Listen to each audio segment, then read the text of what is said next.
Benue IDPs beg federal government to rebuild their destroyed homes.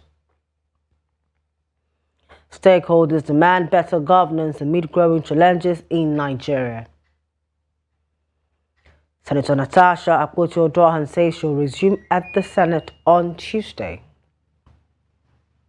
On the foreign scene, DR Congo and M23 rebels signed peace deal in Qatar to end Eastern conflict. Good evening and welcome to Trust News Hour. I am Chiamaka Mwafo. Was hot off in Benue State, where the internally displaced persons in Agatu local government area of the state are calling on the federal government to rehabilitate critical infrastructure in the area to facilitate their safe return to their ancestral homes. In this report, Trust TV's correspondent in the state examines the need for the federal government intervention in rehabilitating destroyed public structures in Benue communities by armed invaders. Here's more in this report. For more than a year now, thousands of people have been displaced from their ancestral homes in Agatu local government, with many public infrastructure such as schools, hospitals, and markets destroyed. Roads have become inaccessible due to deplorable conditions following persistent attacks from invaders. The people are now appealing to the federal government to rehabilitate these structures to facilitate their return and to foster overall development of the area. We want government to come to our aid by bringing securities to cover our area so that we will have peace. We don't go farm, as you see us. We don't go farm because everybody values life. With life, things possible, because without life, we can do nothing. We have been displaced for long by the herdsmen, and even as people come, you can witness how they destroy our house and every of our belongings. We have been displaced for long, and we are out for long, suffering in other places. So since then, we have not come home. Even to come home to see this is a talk of war, because we have no security agencies within us here. And so to come here, you put your head in that. And so we even plead the chairman and even the government to help us, to rescue us from this situation. So our people need basic infrastructure, government facilities to be put in place, hospitals, schools, chief palaces, and other places like the markets. This place, as you can see, you can see overgrown grasses. The weeds have grown. The community is in shambles and is a shadow of itself. So my appeal to the federal government that this situation is more than a local government, it's even more than a state government. We need a deliberate effort from every federal agencies to address the issue of Agatu local government. These communities were displaced since last year. While applauding both the state and federal governments in their efforts to ensure their safety, residents described rehabilitation of public infrastructure in the communities as indispensable. They noted that some of them have returned, while others remain displaced due to lack of basic infrastructure in those communities. I'm in the need of this environment, but Fulani, look at my house. They remove it all. 12-room bedroom, they remove it all. They killed 3 of my brothers. I ran away. If not, they could have killed me too. God save us. With the government, see people come, if you can apologize to give us reminder of that continuously for thank God. January, we can't stay here. We can't stay here January. But first May, we used to come. Till the June, we came here, we stay here. But this time around, from here, from London, this is Okado, from Okado to Wari to Kwapache, and they stay, if not, from there to Ikbele down to Gbogbo, nobody. Even the fan, our fan, near home here, we can't go because of them, because they are used to penetrate inside the bush before they used to kill us. We need more support from the federal government. The state government, the governor have been so helpful to Agatu community. We are still appealing to the governor so that if you look at the road of which you traverse from, there's a critical need for infrastructure there. The roads are bad, the terrains are so bad, and that's why response time by security agency have been very poor. So our appeal is that these roads should be graded, these roads should be done so that our people can now go to their home and sleep with their 2 eyes. According to them, a total of 15 settlements have been ravaged by the invaders across Usha, Ogule Kaduna and Ogule Ogbaolo council wards of the local government. Hence the need for intervention from the government. Over in Katsina State, fresh attacks by armed bandits have left 2 people dead and several animals rustled, further compounding the region's worsening security crisis. The incident occurred Friday afternoon in Dedinkowa and Sokowa communities located just a few kilometers from Basari town, the headquarters of Basari local government area. Eyewitnesses say the assailants stormed the villages in broad daylight, killing 2 residents and making away with over 6 bulls. One of the victims died at the scene, while the others succumbed to injuries at the Basari General Hospital. Despite several peace agreements between the government and the bandits, the attackers continue to violate the terms. Security personnel and local authorities reportedly attempted to recover the stolen animals, but were met with fierce resistance from the armed criminals. Police authorities in Katsina State have confirmed the incident, assuring residents that efforts are underway to bring the perpetrators to justice.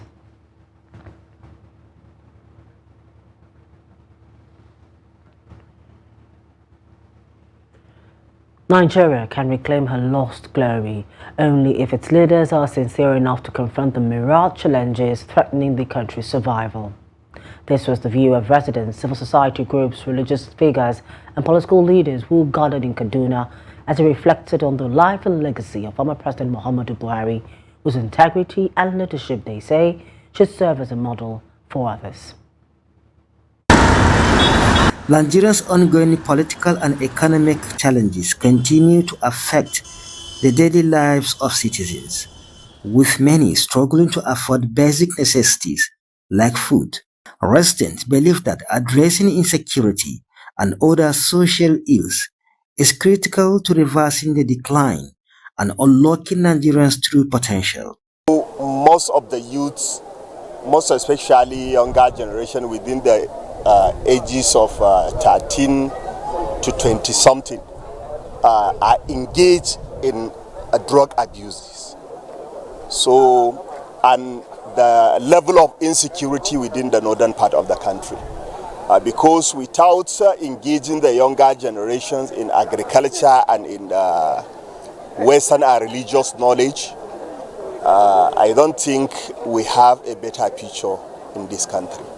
Girl child education is very, very important to educate a woman. There is a saying that when you educate one woman, you educate the whole nation. So, girls' child education is very important. Infant mortality remains a major concern in Nigeria, leading to the death of countless children. Former presidential candidate of the Labour Party, Peter Obi, noted that despite Nigerians' large population, the high rate of infant deaths can be significantly reduced through better governance and healthcare interventions. You can imagine India is 7 times more populated than we are, but we have been overtaking them in infant mortality because of lack of functional primary health care. Our mothers, our children are not careful. The nation also faces an alarming unemployment rate, widespread poverty, insecurity, and a lack of basic infrastructure. These difficulties, many agree, are not insurmountable. So, I believe that Nigerians have good people that can actually manage our resources and provide leadership so that we'll make, progress. And so, it should go down to the level of sincerity, openness, having a human face about it, looking at the future of your own children and stuff like that, and then getting a leader who can actually deliver. And Nigeria is blessed with both able human and material resources. So we have enough resources, only that maybe the leaders are not managing the resources very well. And that's why we have problem.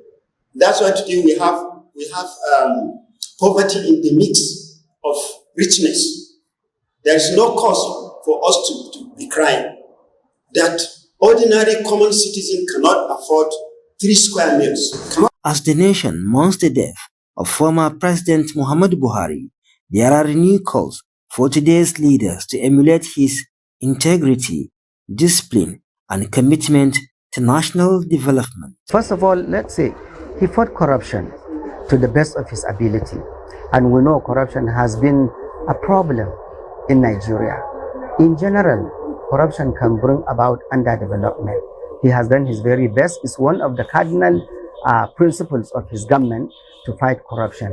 And he did that to the best of his ability. Of course, you don't expect one person in 8 years to eradicate everything all at once. But he has done the very best that he can, and he has done his part. And we have seen it. While urging leaders to confront insecurity and economic hardship head-on, speakers also advised citizens to support governance efforts and demonstrate patriotism in rebuilding the nation. Bello Musa, Trust TV News Kaduna. Well, circling back to our earlier story of the happenings in Katsina State, joining us to give us further insights is our correspondent in the state, Abdullahi Yamadi. Good evening. Thank you for joining us on News Hour tonight.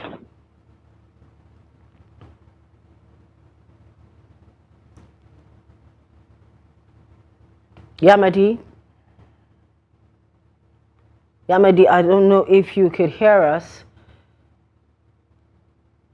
but it seems we have some bit of a challenge. We'll circle back to that during the course of the bulletin. Moving on to other stories, the presidential candidate of the New Nigeria People's Party and former Kano State Governor Rebu Musa Kwankwanso on Saturday paid a condolence visit to the family of the late former President Muhammadu Buhari in Daura, Katsina State. Kwankwanso also visited the Emir of Daura, Umar Farouk Umar, where he extended his sympathies to the Daura Emirate Council with the death of the former Nigerian leader. During the visit, Kwankwanso met with Maman Daura, a close confidant and nephew of the late president, to personally express his condolences. The death of Buhari, who led Nigeria from 2015 to 2023, has drawn an outpouring of grief and tributes from political figures and citizens across the country. Kwankwanso's visit is part of a wave of condolence visits to Buhari's hometown of Daura as Nigerians continue to mourn the passing of the former military and civilian leader. The presidency on Saturday condemned what it described as an obnoxious statement from the African Democratic Congress regarding the state burial of former President Muhammadu Buhari. A statement by the special advisor to the president on media and public communications, Sunday Dari, accused the ADC of exploiting Buhari's death for political gain, labeling their actions as a laughable tantrum and manufactured outrage. In a strong worded response issued on Saturday, Dari asserted that the ADC's latest outburst is nothing more than a desperate attempt by a poorly amalgamated political contraption desperate for relevance it will never attain. He highlighted a pattern of what he called hollow attention-seeking criticisms from the party, which he claims is still grappling with an identity crisis.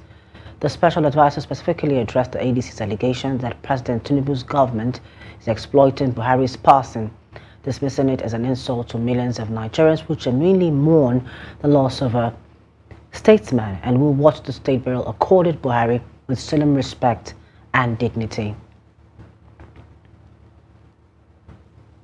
The immediate past national chairman of the All Progressives Congress, Abdullahi Ganduje, has given reasons why he was absent during President Bola Tinubu's condolence visit to Kano on Friday, saying it was due to a pre-scheduled personal engagement in London. The personal engagement commenced 5 days after Ganduje's resignation from the party's leadership. A former chief of staff to the APC national chairman, Mohammed Garba, made the clarification in a statement on Saturday. He said, contrary to media speculation suggesting that Ganduje was either unwell or deliberately excluded from the president's entourage, the former national chairman had traveled to London for a personal engagement that had been arranged well in advance. He further explained that the visit by President Tinubu, which was aimed at paying condolences to the family of the late business mogul, Aminu Dantata, was communicated to Ganduje, but unfortunately, despite frantic efforts to reschedule his flight and itinerary, the logistics made it impossible for him to return in time. Garba emphasized that Ganduje's resignation as APC national chairman in no way affects his cordial and long-standing relationship with President Tinubu, a bond built over years of mutual respect and political alignment. The senator representing Kogi Central District, Natasha Akpoti-Oduahan, says she will resume at the Senate on Tuesday, 22nd of July 2025, in line with the judgment of the court, despite the appeal by the President of the Senate, Godswill Akpabio. Senator Akpoti-Oduahan, who is in her constituency for a training program to empower her constituents, say even though her suspended did not stop her from working on her constituency, it hampered a major part of her responsibilities, which is to sponsor bills and motions on the floor of the Senate. The lawmaker said she has communicated her intentions to resume on Tuesday in a letter to the Senate. Believe me, we have other interesting projects are waiting for the contracts, are waiting for their awards, and I'll come down here to flag up because these projects must be ended, must be completed by the end of the year. So I'm really busy. I did mention that every senator has three major functions: the legislative, which is the creation of laws and review of treaties. Then we have the oversight, which you oversight ministers and agencies. And then the third is representation, which I'm doing, whereby I identify the problems and the challenges of my community, and I make sure I present them and have them captured in the federal budget. And I have done pretty well with that. Of course, I do miss following up with my bills there, but it didn't stop me from working. But I have pretty much 2 months more before the 6 months expire. However, I have written to the Senate again, telling them that I'm resuming on the 22nd, which is on Tuesday, by the special grace of God. I will be there to resume because the court did make a decision on that. The governorship candidate of the People's Democratic Party, PDP, for the forthcoming Anambra State election, Jude Ezenwafo, has escaped an assassination attempt after he was shot by hoodlums. Ezenwafo, who is currently in a private hospital in Abuja where he's due for surgery to extract bullets from his body, told journalists earlier on Saturday that he narrowly escaped death when gunmen accosted him around Wuseitu on Friday night. Still nursing injuries amidst excruciating pains, Ezenwafo confirmed that he was on his way home after an appointment when the incident took place. The PDP governorship candidate was shot alongside two persons who were with him. The Borno State Head of Civil Service has decried the negative impact of the activities of insurgents on its field operations in some local governments. He revealed that this at a press conference in Maiduguri to mark the 2025 Civil Service Week with the theme Revitalizing Public Service for a Secure, Inclusive and Digital Future. The Head of Service, Muhammad Guluze, noted that despite the challenges, it had streamlined pension documentation and reduced processing delays by 60% and improved welfare. He added that preparations have been completed for the rollout of the public sector health insurance scheme aimed at reducing the burden of out-of-pocket healthcare expenses for civil servants in the state. The civil service, through the office of the head of service, achieved the following: conduction of promotion exams, digital transformation, which is digitization drive to some key MDAs, capacity building, where significant number of civil servants received training. The civil service, of course, faced a lot of challenges, but key among them include limited infrastructure impacted by 2024 Maiduguri flood disaster on the Musa Osman Secretariat and other establishment for full digitalization of the civil service. The Office of the Head of Service have introduced examination about 2-3 years ago, which most of the civil servants are participating in this examination. But the last examination was released, and even before the last examination, the examination that were released up to now, about 50% of those that passed the examination have not got the promotion benefit. You're on to News Hour on Trust TV. After the break, we'll take a look at a man freed after 18 years without trial in River State. This story and more when we return. Please to stay with us. Welcome back. Thank you for staying with us. Now a recap of some of our top stories. We told you that Benue IDPs begged the federal government to rebuild their destroyed homes. We also informed you that stakeholders demand better governance amid growing challenges in Nigeria. Circling back to our earlier story in Katsina State, where fresh attacks by armed bandits have left 2 people dead and several animals rustled in the state, further compounding the region's worsening security crisis. Now, the incident occurred Friday afternoon in Dadinko as the Gwa community is located just a few kilometers away from Basari town, the headquarters of Basari local government. Now, to give us more insight on the situation is our correspondent in the state, Abdullah Yamadi. Good evening. Thank you for joining us tonight on News Hour. Good evening, Yamadi.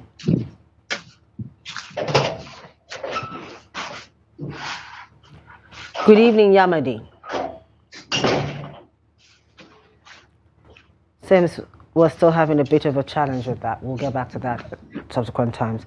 Moving on to other stories, the members of the Development Research and Project Center alongside Muslim opinion leaders have identified the need to strengthen capacity and deepen understanding of faith-based responses to gender-based violence as part of the solution to the menace.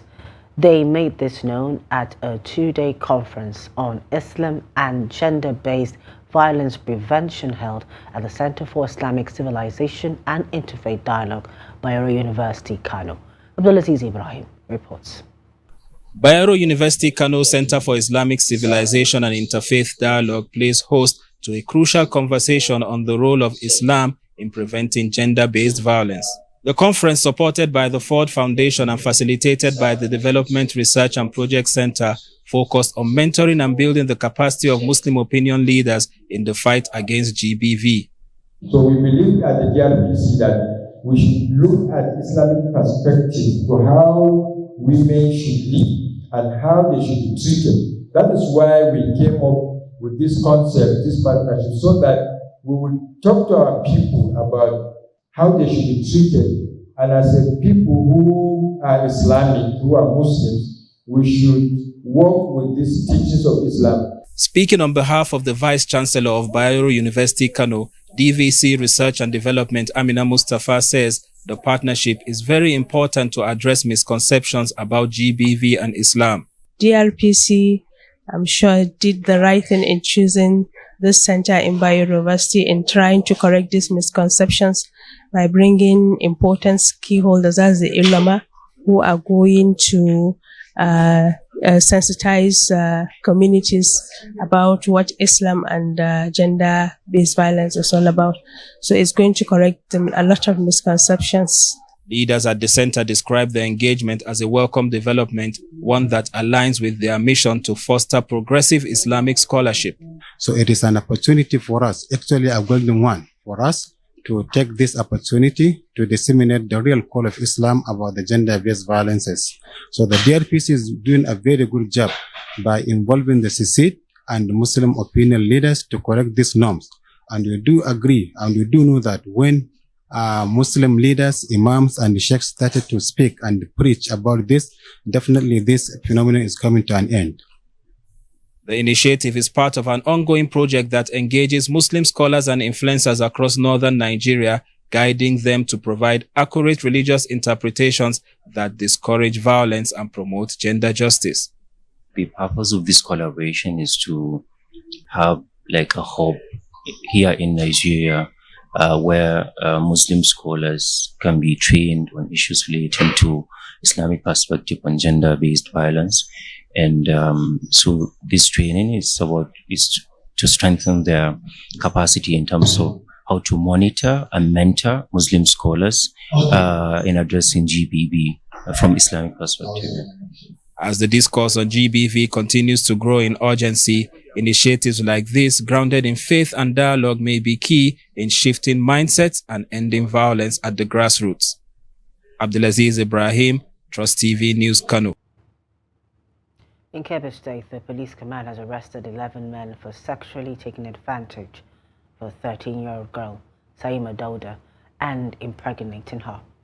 According to a release by the State Police Public Relations Officer, CSP Nephew Abubakar, all 11 suspects are from Tungragiwa village in Shanga local government area of the state. It said the suspects had at different times lured the girl, who is said to have an unsound mind, with 200 naira and 500 naira to locations in the community and had sexual intercourse with her. The release added that the little girl got pregnant and was delivered of a baby boy on the 8th of July 2025. According to the release, the Commissioner of Police, Kebbi State Command, CP Bello M. Sani, has directed the Deputy Commissioner of Police, State Criminal Investigation Department to intensify efforts and arrest the 2 remaining suspects that are currently at large and ensure diligent investigation. Over in Enugu State, the police command has rescued 6 stolen and trafficked children in multiple coordinated operations between June 30 and July 16, 2025. The command also arrested 10 suspects involved in both local and transnational child trafficking networks. The command spokesperson, SB Daniel Ndukwe, who disclosed this in a statement issued on Saturday, stated that the breakthroughs were part of the command's efforts to combat child theft and trafficking in the state. Among the rescued children are a 1-year and 7-month-old male child and the 14-year-old girl trafficked to Ghana. The command has reaffirmed its commitment to fighting crimes against children and urged the public to provide timely and credible information to aid in the fight against child trafficking. A long overdue moment of justice unfolded in River State as a man detained for 18 years without trial was finally released. The emotional scene marked the launch of a sweeping jail delivery initiative by the state's chief judge, an effort aimed at tackling prison congestion and systemic delays in Nigeria's justice system. Here's more in this report. At the Port Harcourt Correctional Center, scenes of relief and emotion filled the air as 21 inmates walked free during the formal launch of River State Jail Delivery Program. Among them was Gospel Nwibari, arrested at just 14 years old in 2007 and held for nearly 2 decades without trial. His release is seen as a major milestone in the judiciary's effort to end prolonged pretrial detention. The magistrate will continue to come here and discharge those who have overstayed if the offense they are alleged to have been committed. If they were found guilty, they would have served out their term. The crisis, however, runs deep. According to Felix Madumere, River State Controller of Corrections, the Port Harcourt facility, originally built for 1,800 inmates, now houses more than 2,500, straining resources and services to the limit. So by the increase in number, I was asking that the state should come into the affairs of corrections in the state, put some things in order. They can increase the locking capacity by erecting more buildings. They can increase by creating double bunk beds and foams and beddings for the inmates. They can furnish us with vehicles that will enable us to take these inmates to court. For Paul Kinani, Gospel's brother, the moment felt nothing short of miraculous. After years of believing his younger brother was dead, he was shocked to receive a call from legal advocates who had traced Gospel's case in 2020. Their investigation revealed that Gospel had endured untreated mental health challenges, a struggle many long-term detainees face behind bars. Since 2007 to this 2025 today, I'm very, very happy, and I say to God that also do it for me and make these days a happier day in my life and my family, and the aspiration that God used to get my brother released. Of course, he has been 18 years and he's having mental issues now, so we are trying to put up a rehabilitative program for him to get him to seek, enable him to seek get the necessary medical intervention that he needs as a foundation. Of course, we're going to be calling for Justice Simeon Amadi pledged to expand the initiative across other correctional centers, reaffirming the judiciary's duty to protect the rights of all detainees. But with thousands still languishing in pretrial detention, advocates are asking, how many more must wait decades for freedom? The Kano State Police Command has arrested a 27-year-old ex-convict, Muhammad Usman of Kofara Wambai quarters, for allegedly deceiving and stealing mobile phones from women across the state under the guise of offering government assistance. Usman was apprehended on July 14, 2025, after a woman from Ahmadiyya Brigade quarters reported that he tricked her into handing over her phone by pretending to offer help through a fake government intervention scheme. In a statement issued on Saturday by the command spokesperson, SP Abdullahi Kiyawa, the police said at least 17 more women have come forward with similar complaints. Investigations also led to the arrest of 3 suspected receivers and the recovery of 8 stolen phones. The State Commissioner of Police, CP Ibrahim Bakuri, urged residents to be cautious of suspicious offers and reassure the public of continued efforts to tackle fraud and theft in the state. In Lagos State, the Waste Management Authority enforcement team has cleared all illegal dump sites in Ketu. The operation, which took place on Saturday, specifically targeted an unauthorized waste disposal area behind 68 Odoton Street. The Commissioner for Environment and Water Resources, Tukubo Wahab, said the action was initiated to address the environmental hazards the dump site was causing in the neighborhood. He disclosed this on Saturday morning via his official X handle. He explained that as part of the operation, all accumulated waste was cleared, adding that the agency would deploy surveillance measures to prevent a recurrence.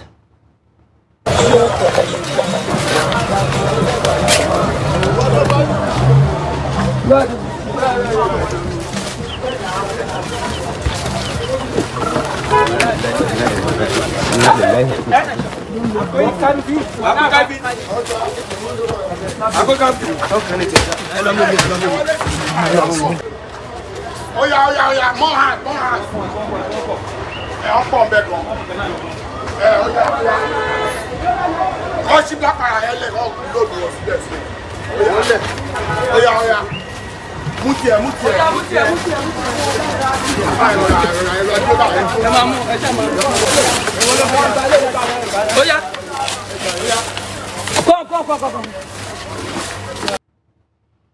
The possibility of reducing methane emissions and creating affordable biodegradable plastics, cattle feed, and other useful products all at once may be a reality soon. This is because a young, innovative team in Enugu, Nigeria is proving that it can be done. They have set out to get it done. Let's bring you details in this report. At the University of Nigeria in Nsukka, a group of young scientists has set an ambitious goal to tackle methane emission and gas flaring, major contribution to global warming. They are also simultaneously developing building blocks for biodegradable plastics and other eco-friendly products. I joined the team because I'm actually interested in climate changes and the health part of it, the both of them together. Nigeria produces about 32 million tons of waste each year, with only about 7% of that is properly collected and disposed of in landfill sites, while the rest decays, releasing enormous amounts of methane, a powerful greenhouse gas.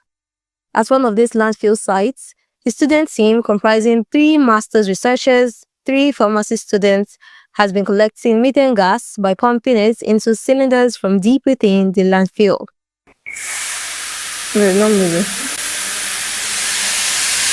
So what this bacteria basically does is that it eats up methane. So of course, you know that methane is even more potent to global climate negative consequences than carbon dioxide. It kind of have 2 effects. One, it collects the wasted gas, that is methane, from flare gas and landfill gas, and transform it into something that is valuable. Their groundbreaking work has gained attention beyond the Nsukka. In addition to university backing, the team is now supported by 3E4 Africa, a diaspora-led organization that funds sustainable and innovative initiatives across the continent. As research scientists, as students, like I said, industrial microbiology or microbiology has to do with problem solving. So each time you think about how do you solve the problems of your environment, how do you solve problems that are facing, that pose environmental challenges. The students are driven by the hope that their success could lead to healthier living conditions for communities near gas flaring and landfill sites, while also opening doors to environmental and commercial breakthroughs. With growing interest from African philanthropists and startup innovators, the future looks promising for both the planet and this pioneering team. Very inspiring over there. And the Independent Court Practices and Other Related Offences Commission, ICPC, and the Federal Character Commission, FCC, have agreed to collaborate to curb job racketeering and promoting transparency in recruitment. ICPC Chairman Musa Aliyu discloses during a courtesy visit to the FCC Acting Chairman, Kayode Aladele, in Abuja. Aliyu said the partnership became necessary to address rising cases of recruitment irregularities and lopsided appointments in federal institutions. He further said the ICPC has received several complaints, especially from youths, about manipulated job processes across various government agencies. In his response, FCC Acting Chairman Kayode Aladele welcomed the initiative, noting that it was the first formal effort to jointly address job-related corruption. Most of the victims of this job racketeering are youth. They are younger Nigerians. They are struggling to see how they can get job opportunities. We shouldn't just sit down and watch how this issue of breach of fairness is being done in our own country. So we should try to put solid foundation.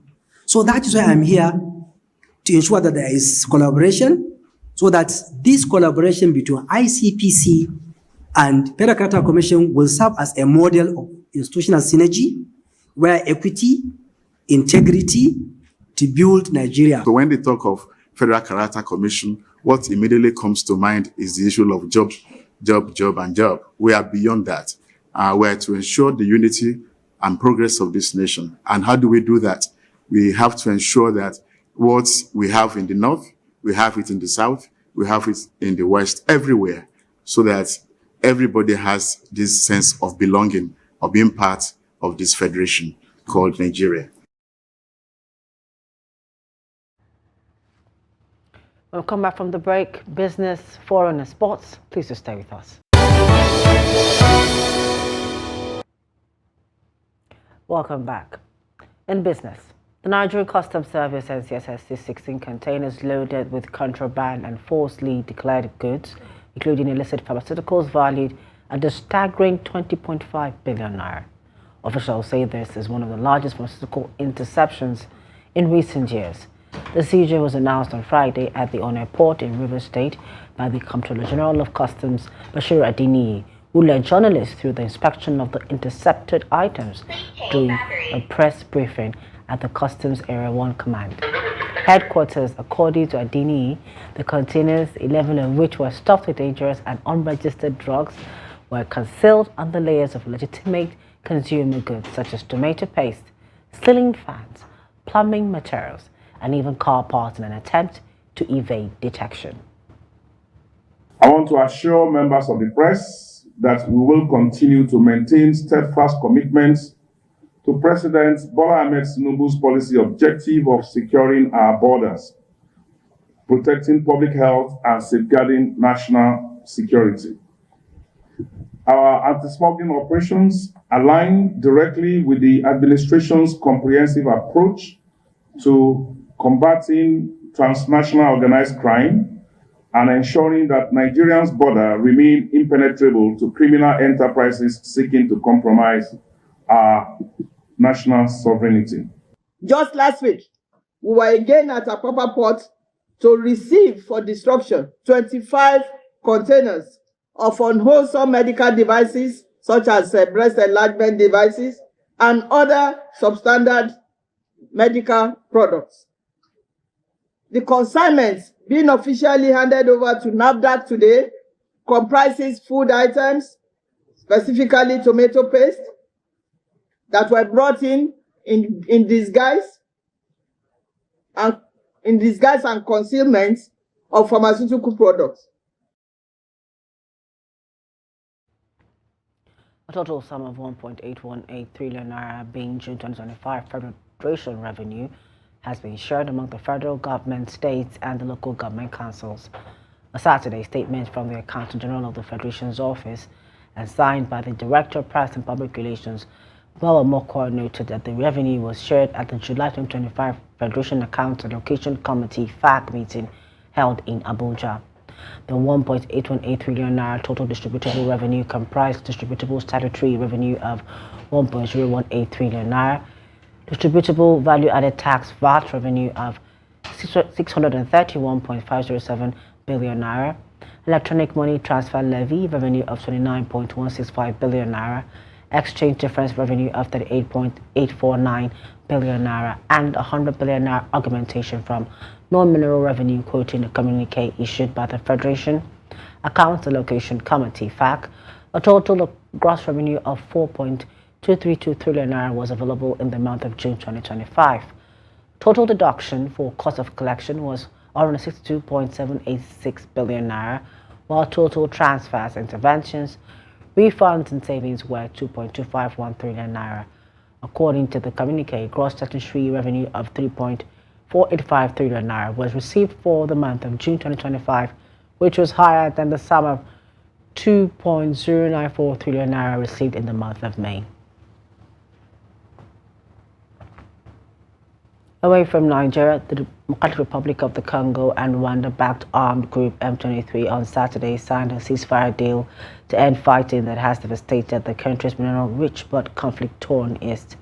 The truce was agreed in a declaration of principles signed by the two sides after 3 months of talks in the Qatari capital Doha, which follows a separate Congolese-Rwandan peace deal signed in Washington last month. The M23, which seized vast swaths of territory in eastern DRC in a lightning offensive in January and February, had insisted on seeking its own ceasefire deal with Kinshasa, saying the Washington deal left out various problems that still needed to be addressed.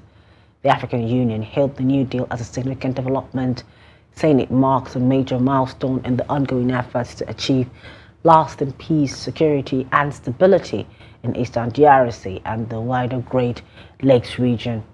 Under the deal, the warring parties agreed to open negotiations on a comprehensive peace agreement.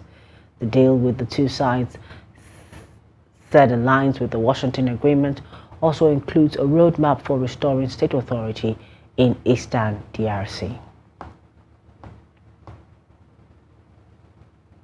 Still on the foreign scene, over in Asia, South Korean ex-President Yoon Suk-yeol has been indicted for abuse of power over his declaration of martial law last year as investigators widen an insurrection probe. Yoon plunged South Korea into a political crisis when he sought to subvert civilian rule on December 3rd, sending troops to parliament in a bid to prevent lawmakers from voting down his declaration of martial law. He became the first sitting president in the country to be taken into custody when he was detained in January after resisting arrest for weeks, using his presidential security details to thwart investigators. He was released on procedural grounds in March, even as his trial on insurrection charges continued. Last week, he was detained again after an arrest warrant was issued over concerns he might destroy evidence in the case. The prosecution indicted former President Yoon Suk-yeol on charges including abuse of power and obstruction of special official duties, Prosecutor Park Ji-young told reporters Saturday. It's time for Sports Update with Adeniyi Ajishafe.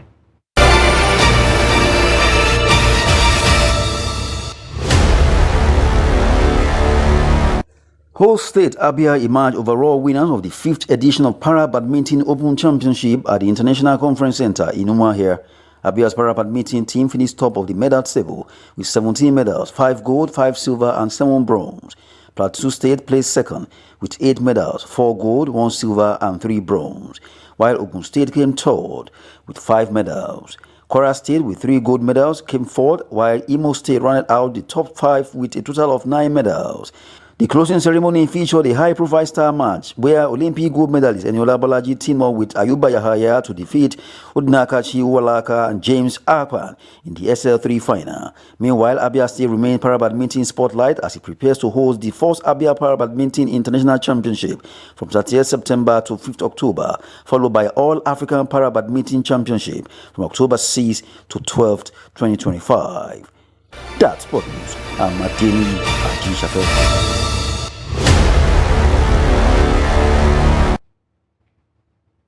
Before we go, here's a kicker. As environmental consciousness grows across the globe, more artists are turning their craft into a tool for ecological advocacy. In Kenya, Cynthia Kabibi Baha is using fashion to combat one of the country's pressing environmental issues, identified as marine litter. Designer, model, and environmental science graduate, she founded Kabibi's Touch, a clothing and art line that transforms waste collected from beaches and second-hand fabric markets into stylish, meaningful pieces. For Kabibi, fashion is not just aesthetics, but a powerful medium for challenging waste culture and promoting sustainable living. Environmental concerns are increasingly influencing Africa's fashion industry.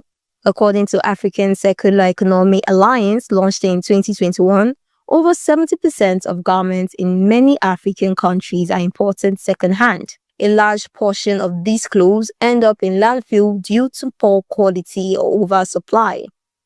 28-year-old Cynthia Kabibi grew up along Kenya's northern coasts. Her connection to the beach from a young age shaped her creative directions and environmental passion. Why did I choose to use marine leather and waste in my designs? It's because I love the ocean so much. I just love going to the beach, chill, unwind, listen to the ocean waves. And me being there and seeing litter all over doesn't just make sense. An advocate of the High Court of Kenya and an environmental consultant, emphasized the wider significance of Kabibi's work. He noted that plastic solution doesn't just harm marine life, it poses a serious risk to human health as well. We're looking at the marine ecosystem and the value that marine ecosystem adds to the environment. These are very big industry, or it's a big institution that needs to be protected in all means, from the aspect of policy to the aspect of just generally environmental, looking at the environmental hazard that affects that industry. So it's very important as individuals to take full responsibility as a person to take care of the marine ecosystems. Beyond fashion, Kabibi aims to use her brand as a platform for empowerment. She envisions creating safe spaces where young people and women can gain skills that are both financially and emotionally sustaining. So I started doing crochet work in 2017, and I saw it was something that I can do it very, very well. And I thought, why not turn this passion into profit? After doing the crochet work for quite some time, I thought, I am multi-skilled. Why don't I just do fashion? Like of fashion, I do quite a lot. Kabibi is crafting more than clothes. She's building a movement that blends environmental responsibility, creativity, and social impacts. For her, making garments from waste is not merely a design statement. It's a declaration that transformation is possible and that beauty can be found even in what the world throws away. That's it for News Hour tonight on Trust TV. For more of our news programs, documentaries, do want to follow us on our social media platforms and our YouTube live stream. Thank you for joining us tonight. I am Chiamaka Mwafo. Good night. From the Daily Trust News Center, this is the News Hour.